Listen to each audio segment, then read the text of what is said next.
Welcome back, all you kings, queens, and in-betweens to another video here on the channel. We're doing another anime review, and we're going to be talking about probably my favorite, if not my second favorite anime of the winter 2025 anime season, and that is Medalist. That's a crazy short name. Let us just marvel at how easy that was for Jeremy to remember for a moment. Yeah, it is not a Fallout Boy name, title, or whatever. It's usually Fall Out Boy, isn't that what we say? Yep. Yeah, where it's just like 3 separate lines or like full paragraphs of words strung together that, you know, kind of go together.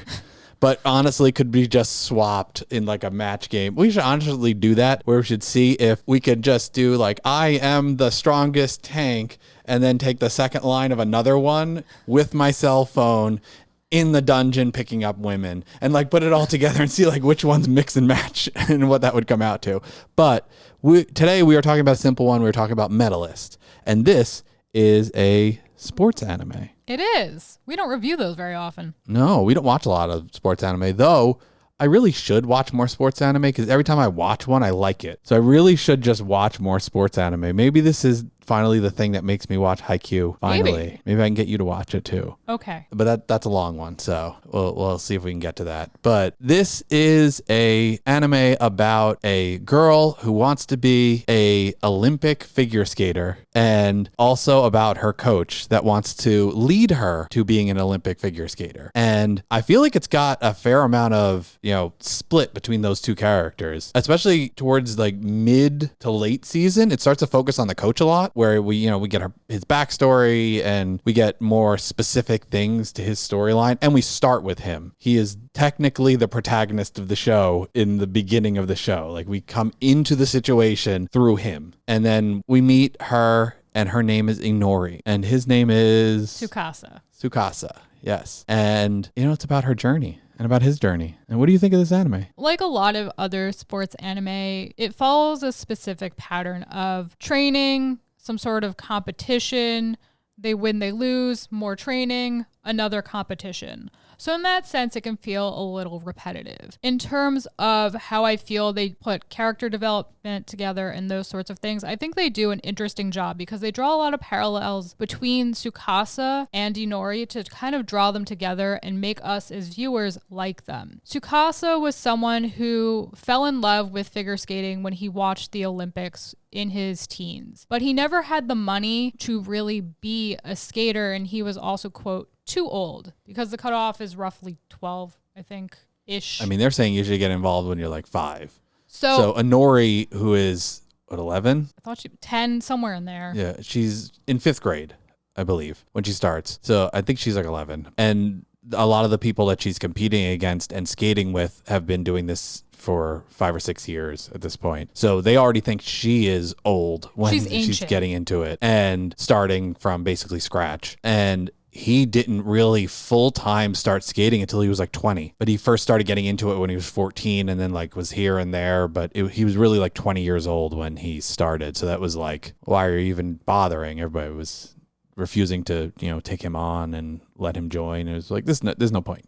You're old. And he sees a lot of himself in Inori. She's someone who's very determined to do this despite everyone telling her you can't, or you're bad, or you're too old, or you don't have the money, or you don't have the time. This is just going to be a waste.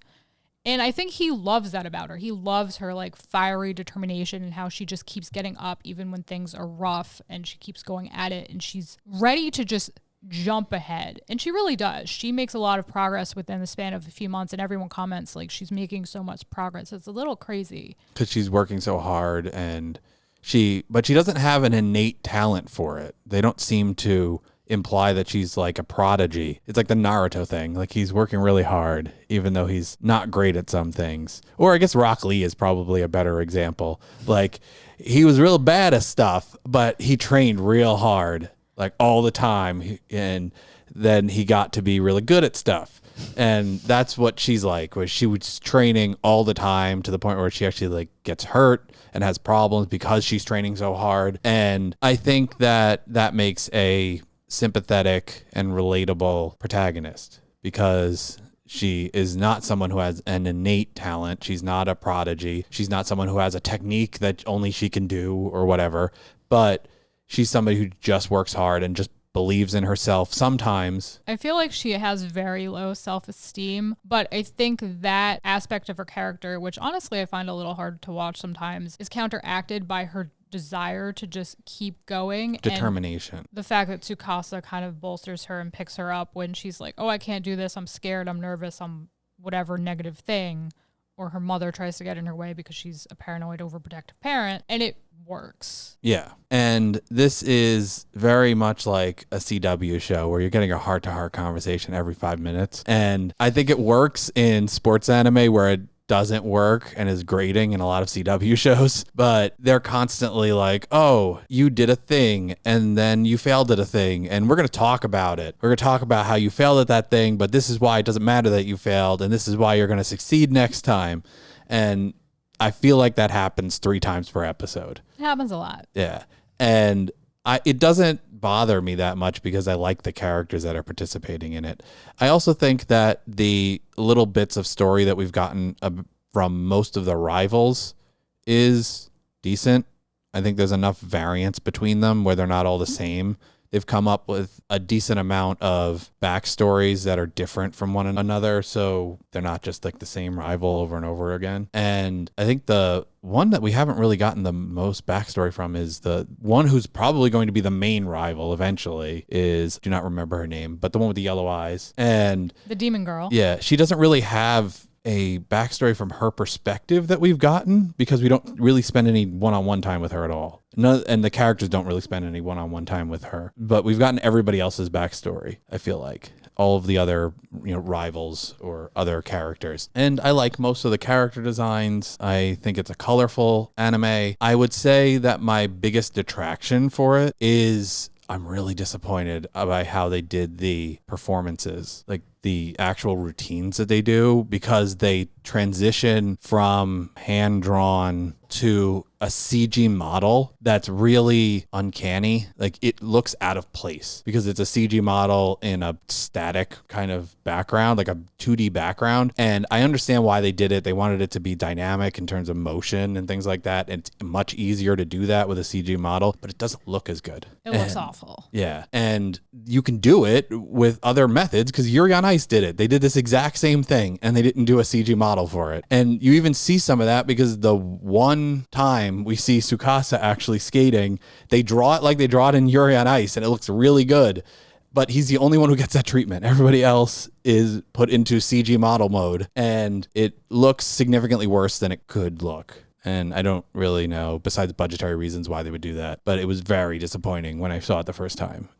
I think it also was like a tracking thing because they moved the angles around so much that it was trying to seem more dynamic, but it just looked janky and weird. And like the body almost looked broken when you were looking at it from certain angles and it felt unnatural and almost uncomfortable. Yeah.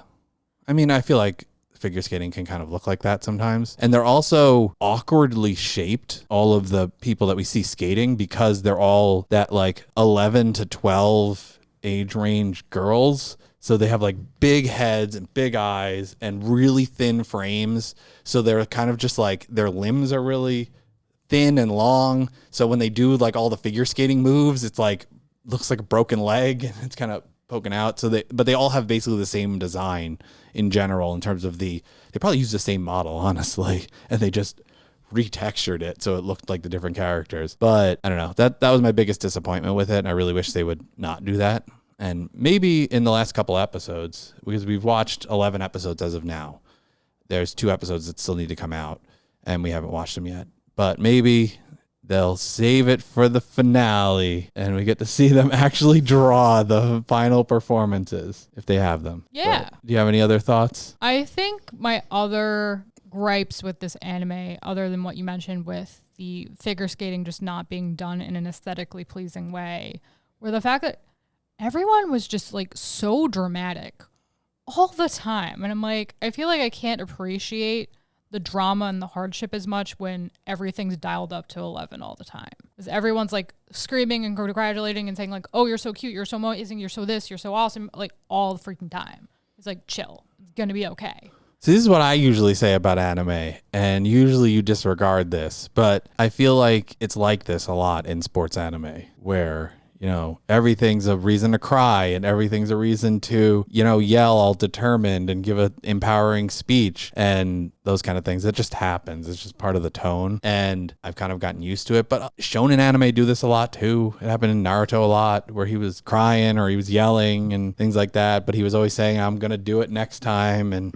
I'm going to beat you, Sasuke, and all that kind of stuff. And I feel like it bothers me less in that kind of context when it's a character that's struggling and trying to overpower things, rather than in the case of a lot of other anime where it's just yelling for the sake of yelling. And there's no reason why the thing needs to be as loud and obnoxious as it is. They're just making a character loud and obnoxious.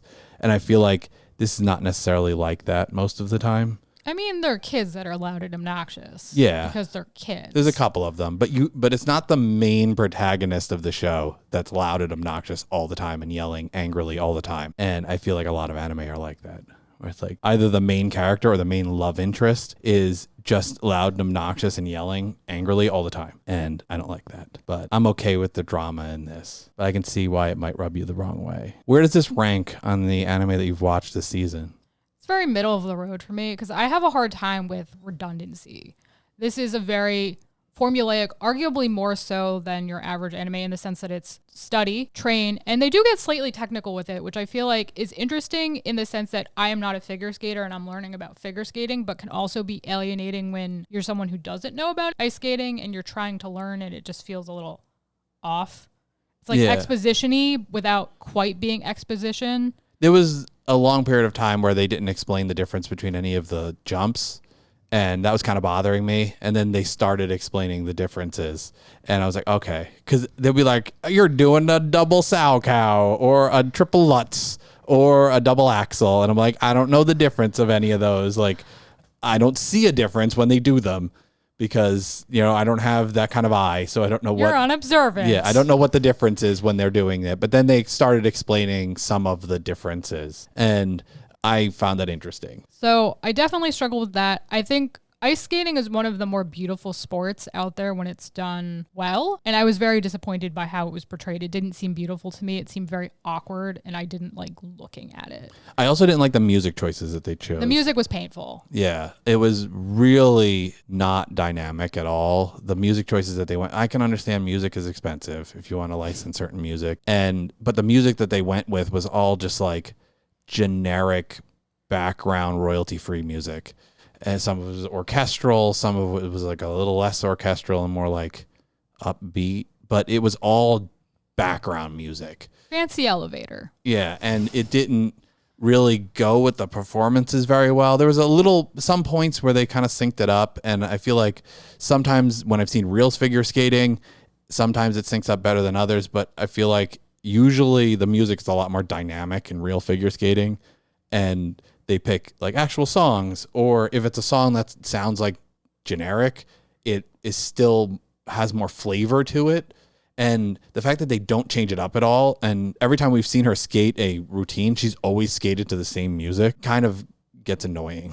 They also they didn't change her outfit for like the first 3 routines we saw her do. And then they finally changed her outfit at one point. And it was just very samey. And she did different moves, and there was different things leading into it. And there was different reasons why she was doing different things, and that made them different. But they looked and sounded basically the same. The other issue I had with the music, other than it being just not attractive to my ears, was that typically in ice skating, the skater will try to mirror their movements and steps in tune with the music, which didn't happen at all. It was just like a sound. It was a couple of times. Not at all. Don't listen to him. It didn't happen.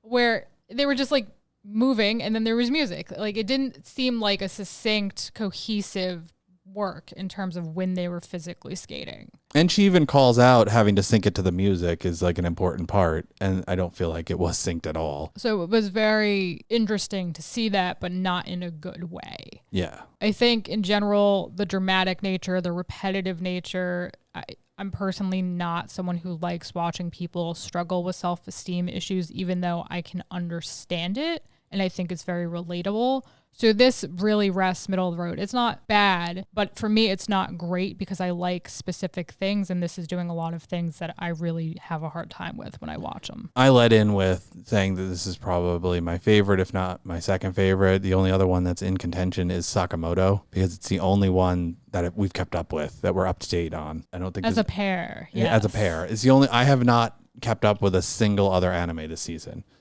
Even ones that I liked, I have not kept up with them. But Medalist, we're completely caught up. Sakamoto, we're completely caught up. And I was compelled to watch more of it. And I have enjoyed the experience. And I've also enjoyed Sakamoto, but I think Sakamoto's had more weaker points. It's a less upbeat, energetic show at times, where it has some moments where I'm like, this is kind of boring. And I feel like I didn't feel that very much with Medalist. I felt like Medalist was quick succession. It was upbeat energy, and it didn't really have a lot of down moments where I was I'm bored. It's a lot more consistent because of the formula. Yeah. But so I probably rank it, 1 or 2, probably 1, honestly, out of the ones that I've watched this season. We also haven't kept up with, ones that we typically like ones that have come back, like Apothecary Diaries. We haven't watched at all, and we're probably just going to watch all at once and then do a review on it. So that will probably be up there. I haven't kept up with Shangri-La Frontier, so that'll probably be up there for me at least. But right now, I think this sits at the top. So I think you should watch it. I mean, do you think people should watch it? If you're into sports anime and you don't mind the repetitive nature of your typical sports anime, I think it's fine. If you're someone like me who just isn't really into that, it's probably not going to be the most enjoyable watch. We've watched 11 episodes of it. Yeah, we sat there and we watched it and you were happy, and I was like, okay, I'll let him be happy and I'll sit here too. It's going to be great. So it's you should watch, and Elaine should watch, which is her basically being half-hearted on the recommendation, but still recommending it. So that's pretty effective, especially for this season. I feel like this season has been weak, especially for me. But if you have any other recommendations for us, leave them down in the comments down below. Any of your thoughts on Medalist? It's also on Disney Plus, so it's annoying to watch. Even more annoying than, I'd say, the ones that are on High Dive. Hidiv. This is a Disney Plus one. So if you have Disney Plus for your Marvel stuff, it's on there and you can find it. And if you want to see more of this anime review content, subscribe to the channel and ring that bell so you know what's up. We'll catch you in the next one. Bye, guys.